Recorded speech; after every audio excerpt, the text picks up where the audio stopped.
Nana kay friend nga gahikog, gama sa laki. Kato siya ning tikol. Kay, Dayon. sige man sa hatag og kwarta, din halin siyang lobby.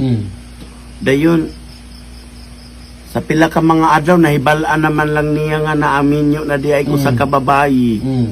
Ang nakapait po ato aning tikol puro tandog kay ni ambak yun sa pangpang. No. Tingkoy. Nung sa may pangwintayin taon na itong bayuta, uy, pura tandog. Ano mo ambak mangko? Ang ayan ang laki maoy maghikog. Dili ang bayot. Dili ang bayot. Kay kitang bayot, ilara man tang ilad-ilaron. Ginoo ko. Bahala giilad basta dili maghikog. Basta bahala giilad, ta di lang ta maghikog kay dapat mang laki. Oh, good. Bahala ang laki maghikog. Bahala ng laki maghikog, oy. Ako kang naong hikogan.